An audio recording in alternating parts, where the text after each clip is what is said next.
Saudara-saudara yang saya kasih di dalam Tuhan Yesus Kristus, kalau sebentar lagi kita akan membaca dan merenungkan firman Tuhan, mari kita awali dan kita buka dengan doa terlebih dahulu. Bapa di dalam surga, kami akan membaca dan merenungkan firman-Mu. Kami memohon pertolongan dan pimpinan dari Tuhan sendiri. Di dalam nama Tuhan Yesus kami berdoa. Amin.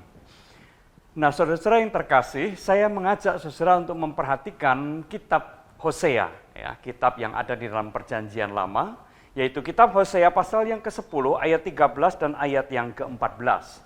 Saya akan membacakan demikian.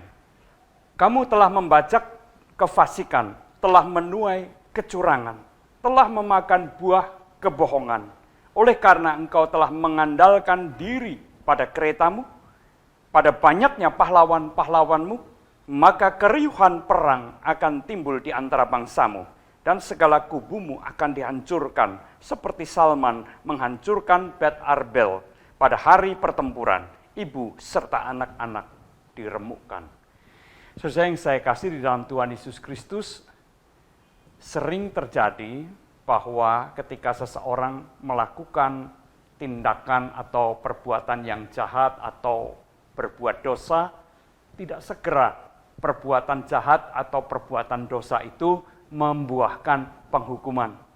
Ada banyak orang yang tidak mengalami apapun dalam kehidupannya ketika ia berbuat dosa. Nah, saudara yang terkasih, kondisi semacam itu atau situasi semacam itu membuat orang kemudian gampang sekali berpikir, wah, ternyata tidak ada apa-apa. Sekalipun saya melakukan apa yang tidak baik, apa yang berdosa, ternyata hidup saya baik-baik saja. Saya tidak mengalami penghukuman, saya tidak mendapatkan kutukan, dan sebagainya, dan seterusnya. Hal itu kemudian menyebabkan orang-orang tertentu semakin berani melakukan apa yang jahat. Toh kemarin-kemarin tidak ada hukuman, maka mestinya sekarang pun juga tidak apa-apa. Lalu terus, semakin lama semakin berani melakukan dosa, semakin lama semakin banyak berbuat dosa. Saudara yang saya kasihi, cara pandang atau cara berpikir semacam itu tentu patutlah disayangkan. Karena betul bahwa tidak semua atau tidak selalu perbuatan dosa atau perbuatan tidak baik atau jahat itu segera membuahkan penghukuman, tentu. Tetapi sayang sekali kalau kemudian beranggapan bahwa ternyata berbuat jahat, berbuat dosa itu baik-baik saja kok, tidak ada masalah. Sebenarnya orang semacam ini sedang menanam bom waktu. Yang ketika dosa itu sudah semakin bertumpuk, semakin banyak, semakin meluas, pada akhirnya seperti bom waktu ia akan meledak, dan ketika meledak menghancurkan segala-galanya. Itulah yang dinyatakan Allah melalui Nabi Hosea kepada Israel. Apa yang dikatakan di dalam bacaan kita tadi, dikatakan bahwa kamu telah membajak kefasikan, telah menuai kecurangan, dan telah memakan buah kebohongan. Gambaran dari apa yang dikatakan oleh Nabi Hosea ini memberikan gambaran bahwa Israel itu tidak peduli pada apa yang dikehendaki oleh Allah. Bahkan semakin lama semakin berbuat dosa, semakin lama semakin mengabaikan apa yang menjadi kehendak Allah. Bangsa Israel lebih percaya, lebih mengandalkan pahlawan-pahlawannya, kereta kudanya, sehingga semuanya itu seperti memprovokasi bangsa-bangsa yang ada di sekitarnya. Dan apa yang kemudian terjadi? Peperangan pun sungguh terjadi. Keriuhan peperangan akan terdengar, akan terlihat dan terjadi, dan Israel akan mengalami kehancuran yang memedihkan.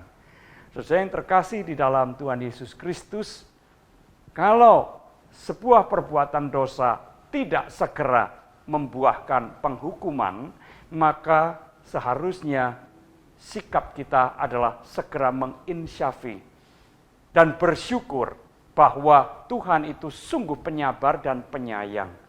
Ia tidak Ia bukanlah Tuhan yang dengan segera menjatuhkan penghukuman kepada anak-anaknya yang melakukan perbuatan dosa.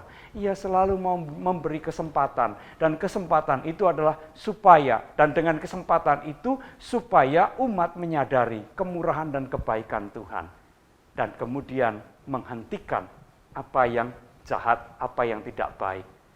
Seharusnya sebagai umat beriman kita memiliki cara berpikir, saya sudah jatuh ke dalam dosa, tetapi Tuhan berkenan untuk tetap melindungi saya.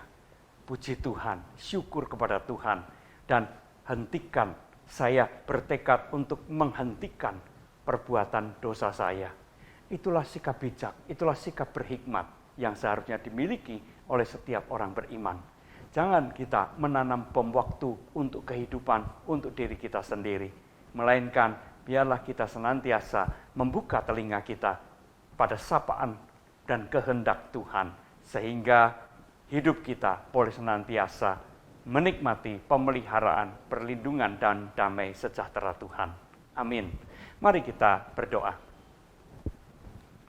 Terima kasih ya Tuhan, karena Engkau boleh mengingatkan kepada kami sikap bijak yang seharusnya kami miliki sebagai orang beriman. Biarlah kami boleh senantiasa melihat, mensyukuri akan kebaikan dan kemurahan Tuhan di dalam kehidupan kami.